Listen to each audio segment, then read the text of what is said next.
Good afternoon, everybody, and welcome to Riyadh in Saudi Arabia. You'll see behind me is the World UNESCO Heritage Site of Al Diriyah, which is the home of the Al Saud family.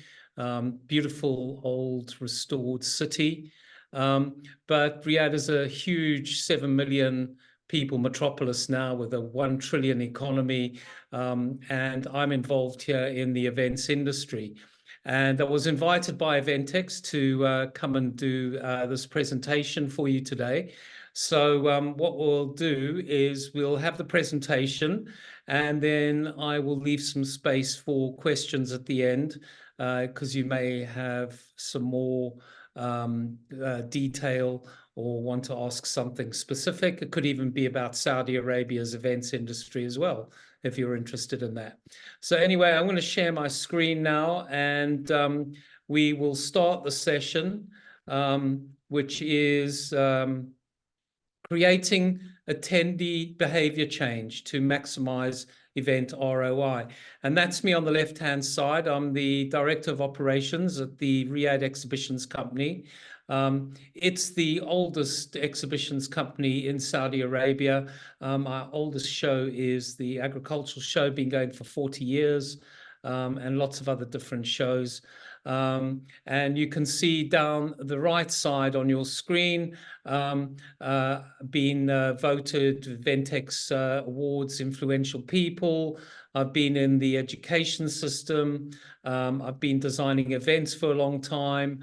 I have a PhD in tourism development, and I do lots of speaking. So here I am today talking to you about behavior change. So we all know about ROI, and I think it's important to recognize that this is something that all event planners are trying to get to grips with all the time, is how to measure ROI. So we'll come back to that near the end, but I think what we really want to get to the nub or the crux today is about the behavior change to increase that ROI. And the behavior change is obviously very important. When we're talking about behavior change, I'm going to make lots of examples related to conferences, sales kickoffs, product launches, where the ROI is more of a numerical or maybe a learning outcome that you might have within your event objectives. Vaseline, can I ask you to butt in like 5 minutes before the end in case I go over time, and we want to have some of the questions, okay? Okay. So let's start. The process that I'm going to talk about today on behavior change is something that is key to my heart in the events industry when I'm designing an event, because obviously what we want to do, especially with a product launch, with a conference, with a sales kickoff, for example, we want people to change their behavior. They come into a room or into the event orbit, pre-event, and by the time that they leave the event, or even 3 months afterwards, we want to see that they've changed their behavior so that the ROI on our event is more successful than not designing a behavior change strategy. Okay, so that was what we'll discuss at the end.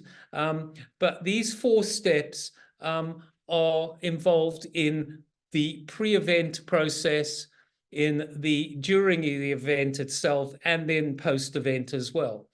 And one of the things that is really key to this is engagement with the audience, the event audience or the potential audience, in an emotional way, to make sure that you use particular emotional triggers to start this behavior change process. When I talk about an emotional trigger, I'll give you a simple example. You go to a New Year's Eve party, and what happens just before 12, we do the 10, 9, 8 countdown, and then everybody goes crazy. And that countdown is an emotional trigger that we can use to create joy, to create fun. So there are different emotional triggers you can use, and you use those all the time. For example, an emotional trigger, you're promoting your event and you've got this amazing chef going to do the dinner. So when do you do those social media posts? I would suggest maybe 12:30, just before lunchtime, because people are thinking about food when it comes to lunch. And then you use that emotional trigger for them to kind of go, oh, that food looks great. Maybe I should go to that event, or one of the elements of this event is going to be very interesting in terms of the food. So emotional triggers are a good way to incorporate into this behavior change process. The other thing that I should bring to your attention is cognition, or cognitive considerations. Whatever you do in the design, you've got to go for the lowest common denominator in terms of understanding. Does everybody understand your marketing communications? Does everybody understand your behavior change principles, or the workshops you're going to do, or whatever the tools that you're going to use, we'll discuss later? Does everybody understand those? And I would say, if your grandmother can understand, then anybody can understand. So try and use that cognitive consideration and go for something that's going to be understandable and not very complex to understand. So let's look at the first step.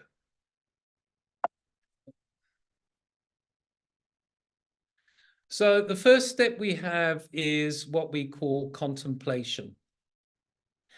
What we have to do as event planners, event designers, event marketers is to first persuade people to get into the room. And that is the first element that we need to change behavior. The behavior change is from not attending to attending. So we use persuasion techniques. For example, you could use an emotional trigger like asking a question to create curiosity. What will you find out at this event? You know, what's going to happen? What's the setting look like? What's the activity look like? Using that particular emotional trigger will engender some kind of motivational persuasion to get to the point where people are going to register or RSVP to your invitation. So we have to get people to contemplate the behavior change. And that first element of behavior change is turning up to the event, or registering so that they turn up to the event, and then they start building in that anticipation. What's the event going to look like? Who are the speakers going to be? What are the activities? What is the product that's going to be launched? Do I know this product? What utility does that product have for me that I'm going to see at this launch? So that contemplation stage is something that you should, as an event designer, event planner, be thinking about. Is how do I get people to contemplate behavior change? What is the content that I'm going to design for the event? How can I use emotional triggers to get people involved, to register, and to start anticipating what's going to happen at the event? The next stage we get to is the preparation stage. And this is preparing for people to change their behavior, not them deciding what outfit they want to wear. This is about what happens when they get to the event. How do we prepare them? I would say that one of the things is the design of the event itself. Is it accessible easily? Are there big queues? Because people hate queuing. They hate a slow entry into event. What's the entrance sequence like? What's the arrival sequence like? Queuing, is there lots to do? Is there lots to look at? If you're doing a product launch, maybe there's posters around that starts that behavior change thing, like buy this product, or here's a QR code to get more information about the product on the outside of the event.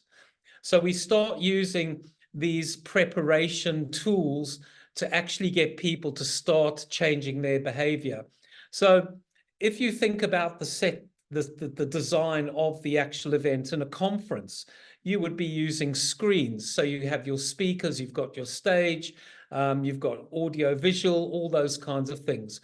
For a product launch, you might have product demonstrations. You could have more information on the product itself. You could have a big box that's wrapped up before the reveal. So you create curiosity, that emotional trigger, to think about how we're going to prepare for the behavior change. So what the behavior change is with the product launch is, I don't have this product today, but I want to buy that product.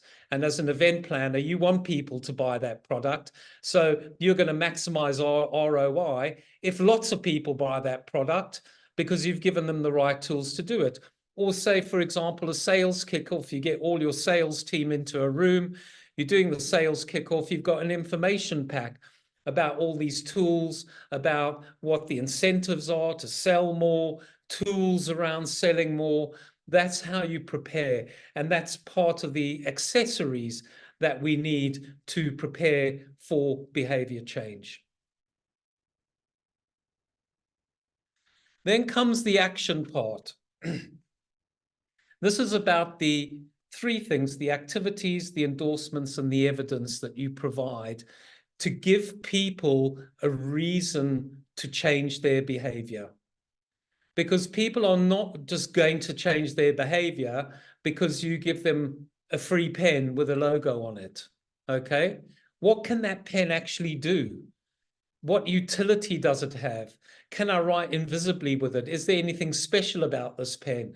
You know, that might be what your product launch is all about, the disappearing pen, or the pen that looks small but writes big. I don't know. I'm not a product designer, but all I'm saying is that there's certain actions that we have to provide for the attendees in order for them to start that behavior change.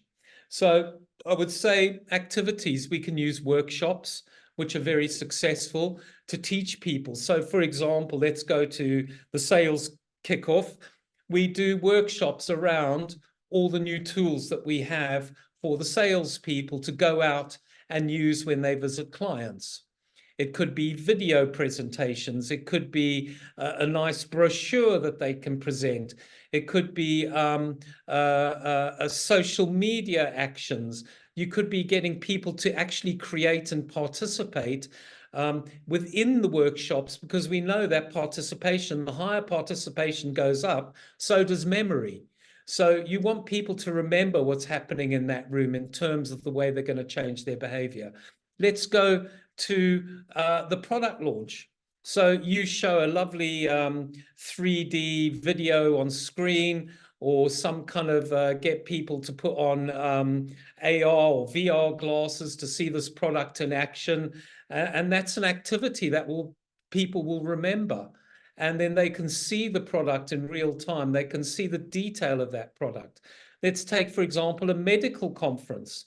What activities can we do in the medical conference? We can look at x-rays, for example, or we can see videos of trials where there's been a success on some kind of research that people then remember, and then they can go, well, that could be very interesting for my medical practice or for the way I treat patients. So those activities are very, very important. The next thing that I would recommend is looking for endorsements. Products. Who's used that product before? Who's trialed the product? Who's trialed the pen? Did we get a celebrity social influencer to trial that special pen that's small but writes big? Did we get an endorsement from one of the top medical scientists in the world on this new procedure to say this actually works and we've tried it and it works, so you should be using it in your practice? Or, for example, in the conference, if we are in the sales kickoff, if we're talking about a sales process, who else might have used that? Or if we tried that process with one particular salesperson or sales manager, they get up and they talk about how they used it and how it became successful. So that endorsement actually gives credibility to the activities and to the way you want people to change their behavior. And then the next thing is providing evidence. So, for example, saying to the sales manager that trialed that new sales technique, so how much more did you sell? And he can quantify the units.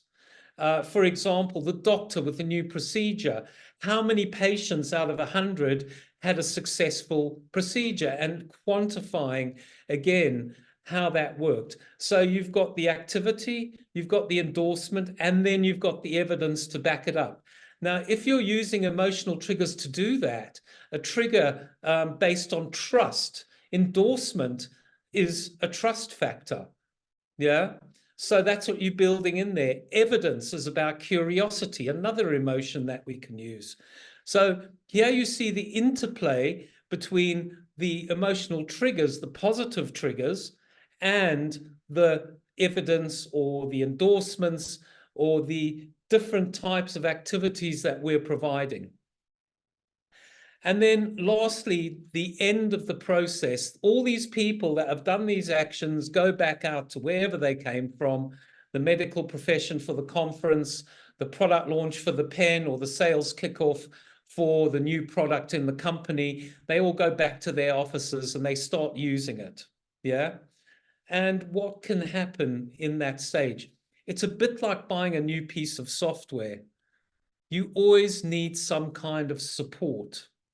You always need some further education for that change process. You need some kind of communication to keep you on track. So we call that this part of the behavior change, the maintenance element. To maintain the behavior change, how do you do that? And I would suggest maybe for the doctor, it could be communications from the conference organizers about a special kit that goes out like 2 or 3 weeks later about this is the procedure, these were the activities in the conference, these were the endorsements, this was the evidence.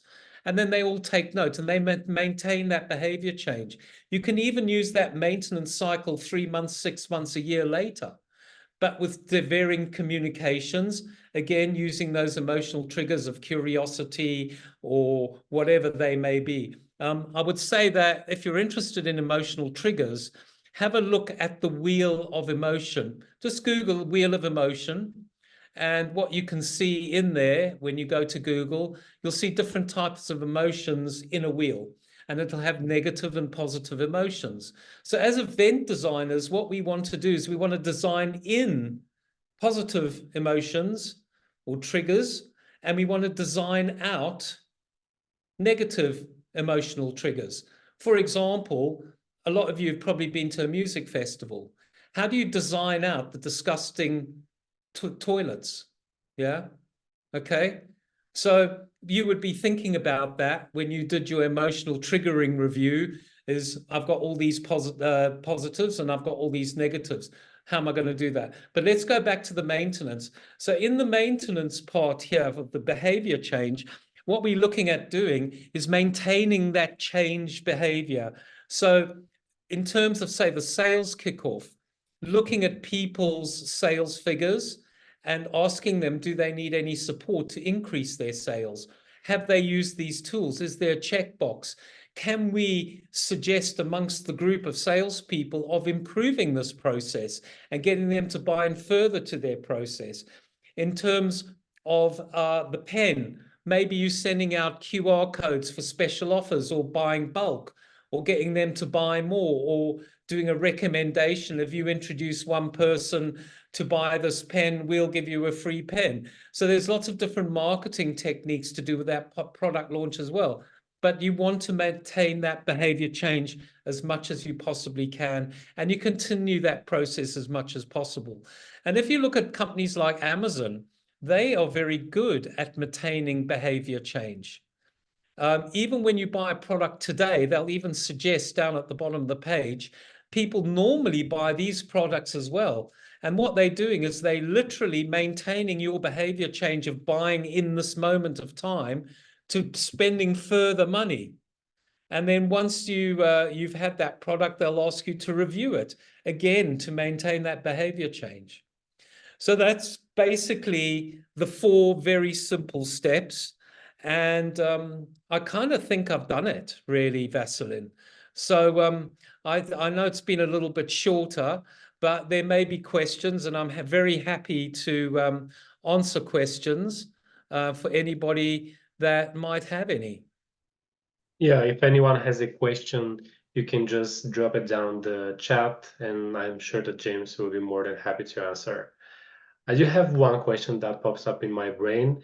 What do you think, in your opinion, is the biggest challenge or the biggest obstacle that event planners and organizers face when they try to create this attendee behavior change?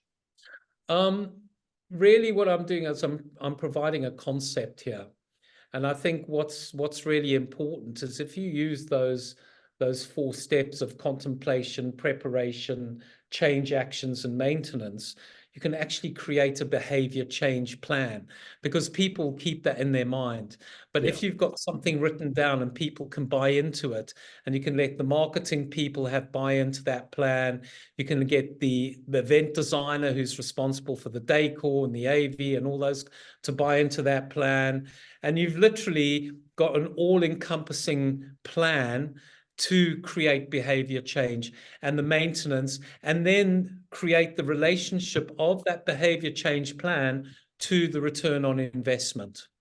Sometime it may be quantifiable and sometime it may be only qualitative. So, for example, what do people learn at a conference? How do you know that?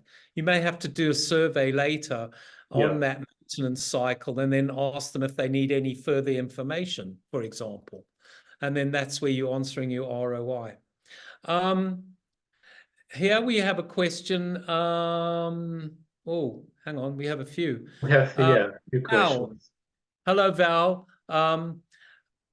Thank you so much for the insightful session. Can you share your forecast about development of the event industry in the Middle East? Okay, well, my experience really is more about Saudi Arabia, and I can tell you something that if you want to book an exhibitions venue, we have three in Riyadh.